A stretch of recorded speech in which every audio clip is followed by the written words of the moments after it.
Hotabu, welcome to our next installment on the Pauti, the maps of your spirit. And our last Paut was the Paut of the Zuchet, the Paut of peace, the Paut of unlimited possibilities. That was the realm of being. We now jump across the abyss of creation to the realm of becoming. This Paut we called Khepera, whom you see on the screen here as this beetle. This beetle was the Kamau's understanding and vision, their spiritual vision of the image next to it, called the Mandelbrot fractal. This Mandelbrot fractal was created through the computer, generated through math, not an artisan's hand, not drawn, but through pure geometry, and describes the nature of life, of real life. It was through fractals that now mathematicians could draw actual irregular shapes in nature. In fact, the word fractal comes from the word fractua, which means irregular, a surprise, unpredictable, spontaneous. And life, as you well know, is quite spontaneous and hard to predict. So this geometry of chaos fractals we called Khepera. The word Khepera means to become, to morph, to transform, to be wondrous and beautiful, to bloom, to sprout, or to pour forth. So it describes the way in which the Supreme Being poured forth in a wondrous way his many transformations that we know as all the things of the universe, the great variety that is creation. So, this science of fractals lays a foundation for understanding all Kemetic and African science, especially their magical sciences. And one of my main goals is to show the world that African magic, our voodoo, is not some hocus pocus. It is a science. There is a math and geometry to our voodoo, and that geometry can be described in fractal geometry, chaos theory. So let's dive into a deeper understanding of fractals. The first thing about fractals, as we see in this next image, is they are governed by what's called feedback loops. What you know as rhythm or repetition, that a fractal is when you have something and you affect it and you let it affect you back in turn, then you affect it again and it affects you. Much like when you talk to someone, you talk, they listen, they respond, you listen, then you talk, they listen. This kind of figure eight feedback looping. And we see here various images shown by mythologies around the world of this. We see the image of the yin-yang symbol, where you have the white part feeding into the black part, and the black part into the white part, a relationship. So fractals are linked through relationships. In fact, the more you increase the communication, the relationship in a system, the more fractal or spontaneous or creative it becomes.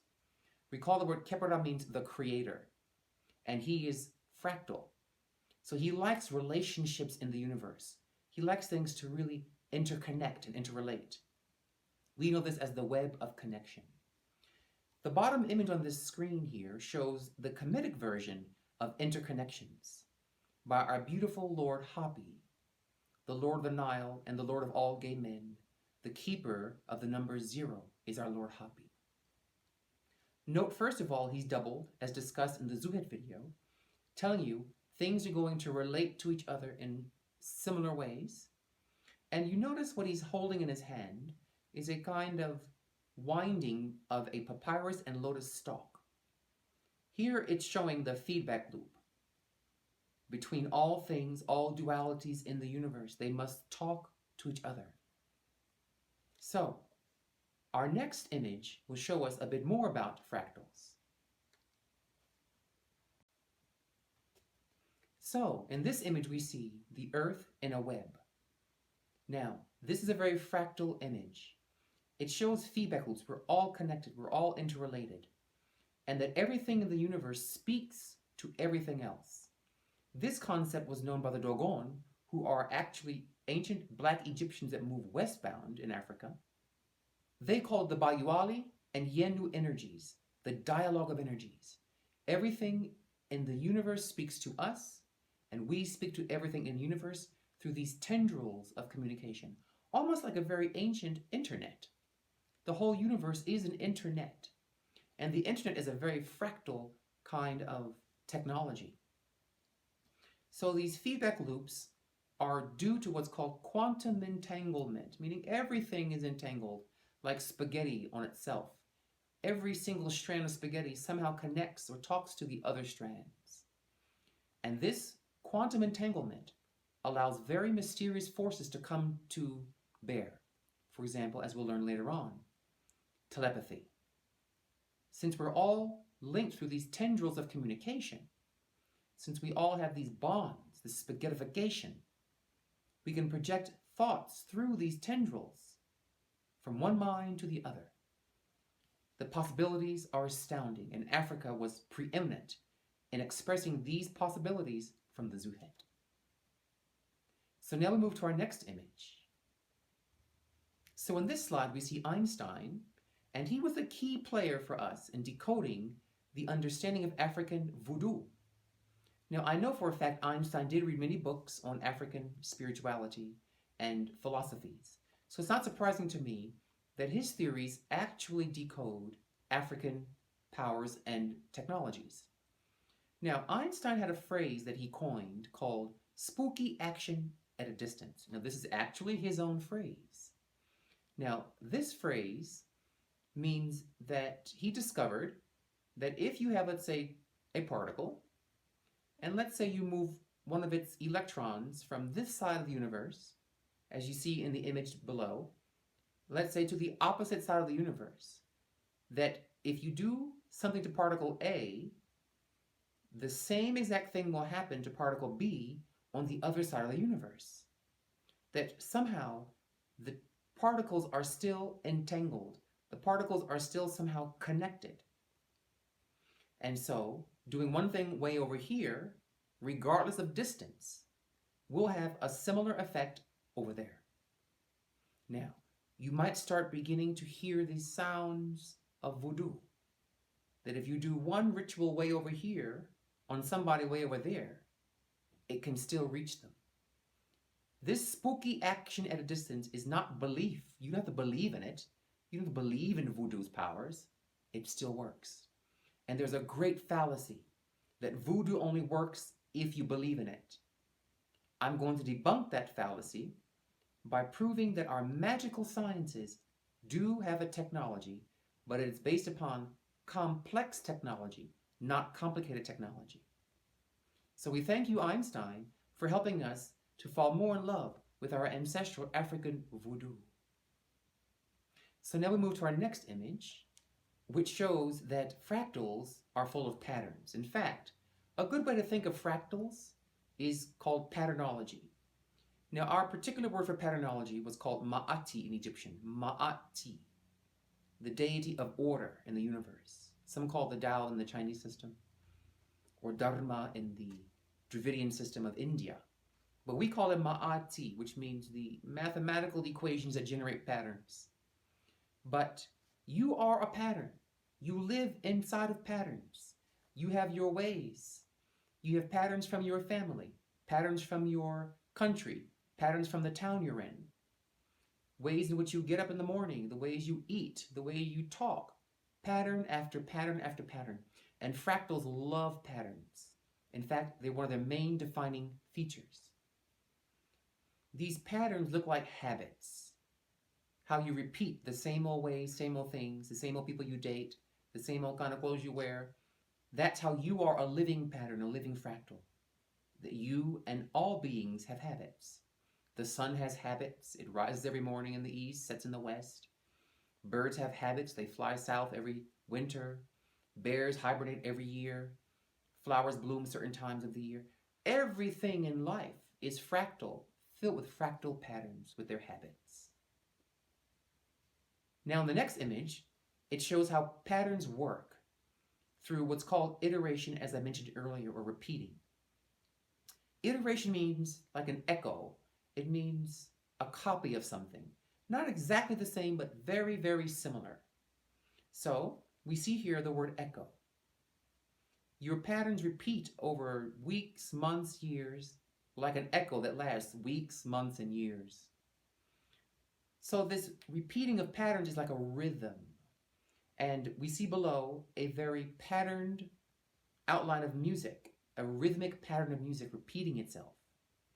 So this defines things like astrology, which is the study of cycles. This describes basic patterns of your life, how things repeat themselves, like history, and how you do the same things over and over. And the key about these patterns is that, well, the best pattern is music. And Africans, who are the masters of fractal lifestyles, love music. We put patterns of sound, sonic patterns, into all of our life, our religion, our celebrations. Everything in life is musical to us. This is another indicator of how Africans love fractal geometry on a daily basis. So, in our next image, we see here how patterns operate.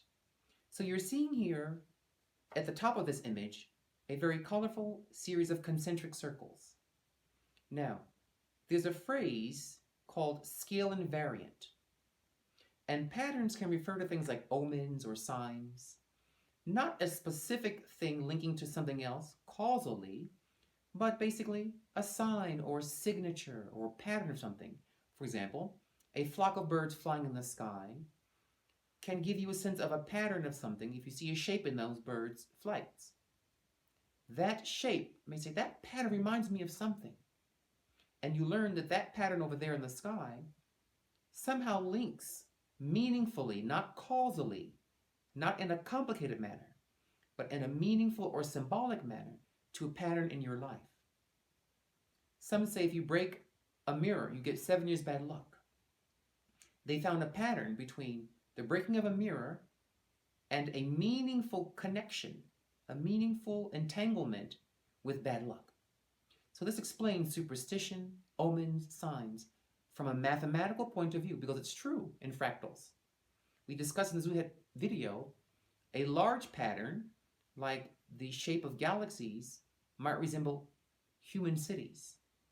They are speaking to each other through the language of symbolism, and there is a connection.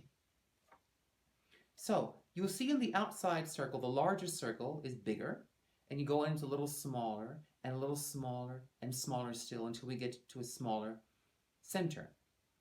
So this idea of concentric circles is what we call scale invariant. Size does not matter. The pattern keeps repeating regardless of size. No matter how big or tiny you go into the pattern, it repeats rhythmically. And you'll see that each of the circles of these colored rings have their different slices of color in slightly different places along the rims. This tells you it's similar but slightly different.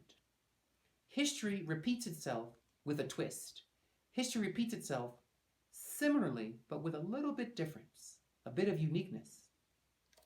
And below you see the Obama Russian dolls, these nesting dolls. Another example of scale invariance, that as you go smaller and smaller or larger and larger, the pattern repeats like a rhythm. In music, this is called octaves. When you sing from one octave to the next, then a higher octave, then a higher octave, or a lower octave, or a lower octave, no matter how you jump, the notes are the same, slightly different, often doubled in their octave nature. So patterns repeat not only in nature or in shapes, but also in myth. This is very key.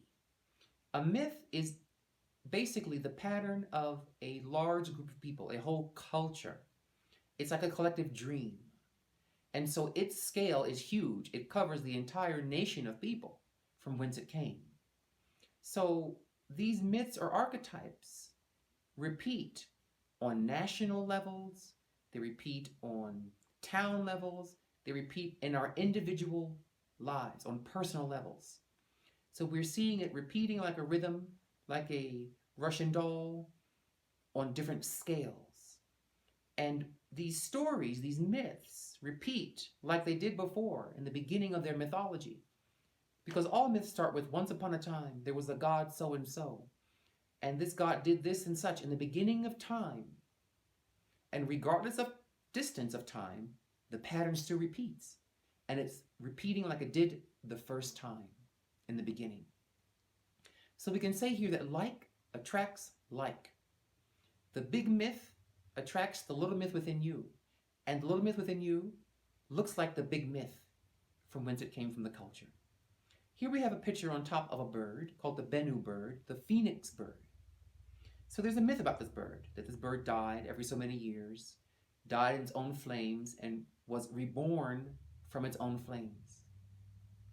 This repeats in many, many ways, in many, many scales. For example, beneath the Bennu bird, we see an image of Haitian men rebuilding a wall after the Haitian earthquakes a few years ago. The Bennu bird deals with resurrection, with regeneration. That's the pattern. Now, the pattern of the phoenix bird, which is mythically shown as dying in its own ashes and coming back to life, repeats slightly differently through the scene of the men rebuilding the walls of Haiti, resurrecting their lives here. It's the same pattern. Beneath that, we see a little sapling growing through the charred fire of a forest. So you see, the forest was destroyed in its own flames, yet from it, the Bennu bird, as this sapling, resurrects. So you're starting to get the feeling, I pray, that these myths repeat in many different ways, all over life, the universe, our culture, our history, our personal experiences. Myths are real. They are not mythological. So may you begin to see the patterns of the myths within you. We do what's called a seed of life reading. Some call it a head reading. It is a destiny reading where you learn the main pattern of your life, what we call the neteru. They call in Yoruba your orisha. You learn the pattern that controls all the other patterns within your life. You learn the myth that is your myth on your own scale in your own unique way.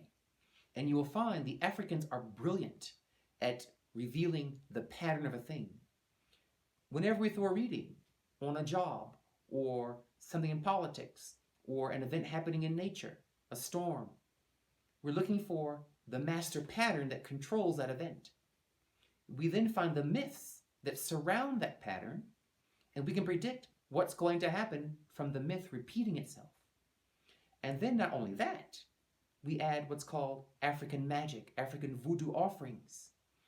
We tell that spirit, that pattern of the myth, in this particular situation, this person's life, this political situation, this storm, we offer you this to ask you to please make the pattern go positive, what's called deterministic, well, healthy, not negative or entropic. So you see, I'm explaining African myth, African voodoo, African offerings from a mathematical perspective called complexity fractal geometry. I'm taking it out of the hocus pocus world and placing it into its original world of Kepra, math of fractals. So let's move to our next slide. So here we see the most cute little baby you ever did want to see. And this baby is just beginning his life. In fractals, we learn they are rhythmic, they repeat themselves over various scales, they love patterns, the patterns can erupt with spontaneous forms and forces and surprises. And this feature that this baby embodies is what's called the SDIC. S as in Sam, D as in dog, IC. Sensitive, dependent, initial conditions. SDIC. You know this more as the butterfly effect, which describes it at the beginning of a new pattern emerging, when something is just starting, like a baby, fresh. The beginning controls everything. So what you do at the beginning of a pattern, the incipience of a pattern, the seed form, will control the rest of the course of that pattern.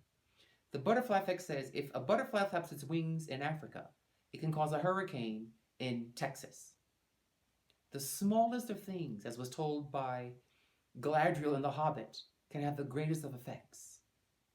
So, in fractals, you want to be very careful at the beginning of something. The first time you visit a town, the first time you kiss someone, the first time you go skating. That moment is very important. And it was so important in Africa, we developed what's called Sepnoob, what you may know of as electional astrology, when you should time starting something, getting married, moving to a house, getting your hair cut, whatever. We knew these delicate beginnings are so pivotal. Maximize your luck. This is true whether you are an astrologer or not. The first time you meet someone forever imprints that relationship. So beginnings are important. And this little baby is just beginning his life. Now beneath him we see his chart. That the chart marks your SDIC, your beginning. The first breath you took is encoded by this wheel. So how the parents raise his little child, what they do to him when he's little, still impressionable, will forever affect him. It will echo rhythmically through his life. So be very careful what you do to children when they're young. They are in the butterfly effect stage, and what we do to children will iterate, repeat, over and over and over through the rest of their lives. In fact, the SDIC butterfly effect says the tiniest beginnings will have disproportionate effects. The tiniest rock thrown into the water can create a tsunami. So, we understood this in Africa. When you have a wedding, we did a reading. When the baby was born, we did a reading. When you moved into a house, we did a reading. What was the reading trying to tell us? What is the maximally positive pattern to encourage here at this delicate beginning for good luck? I have done charts for many years, and I've asked particularly, say, couples, tell me the first time you had sex. Now, sex marks the beginning of the marriage. Whether you marry the person or not, I calculate the beginning of that relationship from the first time you have sex. Because in the old days, you would only have sex after marriage. And that marked the consummation of the marriage, where the two people made a joint decision on their bodies. So, when I look at a person's or couple's first sexual moment, I can tell the entire relationship how it will go from that moment. That's the SDIC. Inside the seed of the delicate beginnings rests the entire forest. So, be very careful of beginnings. Treat them well. Respect the sapling seeds. And you'll pluck eventually nice, plump, rich fruit of life. So, let's move on to our next image. So, on this screen, we see written the conclusion of the whole explanation of fractals from an African voodoo point of view. And it reads, so, due to the fractal laws of scalar self-similarity and entanglement, if an African Kemetic voodoo witch doctor in Haiti makes a small, i.e. scale invariant doll of you while you are in the USA, it will create a self-similar effect on you at a distance. Spooky action at a distance. Whether you believe in voodoo or not. And you see here two voodoo dolls. One is over 1,000 years old. That's from Kemet, from ancient Egypt. This is a voodoo doll stuck with pens. The Kamal were the masters of African voodoo. They used this voodoo to control all other Africans and the world in their heyday. So we're seeing sticking pins in dolls is nothing new. It is very African, very Kemetic, very Nile Valley. And next to it we see a more modern version of a voodoo doll stuck with pins. So what you're seeing here, let's decode it very quickly. The dolls are small, so they're scaled down from the size of the person for whom they are targeted. So that's scale invariance. the doll, particularly the Kemetic doll, resembles most likely the person who is its target, self-similarity. So we have small, which means scale invariant. We have it looks like the person, self-similarity. And by sticking these iron nails into the doll, through spooky action at a distance, through quantum entanglement, what is done on this small scale of a pattern can scale jump over distance, and through spooky action, affect the other person for whom the doll is named. What I do to the doll will have a self-similar effect at a distance. So I'm describing voodoo ritual through geometry, through math.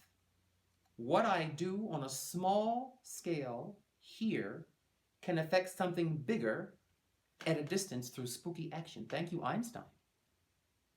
So, this is not a matter of belief. This is math. This is chaos math, complexity, fractal geometry. And I want to take Africa out of this spookism, out of this hocus pocus world that the Europeans have called it, and give it a language that everyone can understand in modern times, that we understood as the beetle of Kepler showed thousands of years ago, as complexity, chaos, fractal math, as a way of life. Only Africans live fractally. We build our homes fractally. Our gods are fractal. Our religions are fractal. Our languages are fractal. No other group on the earth. This is proven scientifically. There was research done by archaeologists and ethnographers that only Africans live fractally as a daily way of life. So, I hope you understand. Our voodoo does not require belief. Our voodoo is based upon science and math. And so now we come to our last slide. A slide from a series done by John Anthony West called Magical Egypt.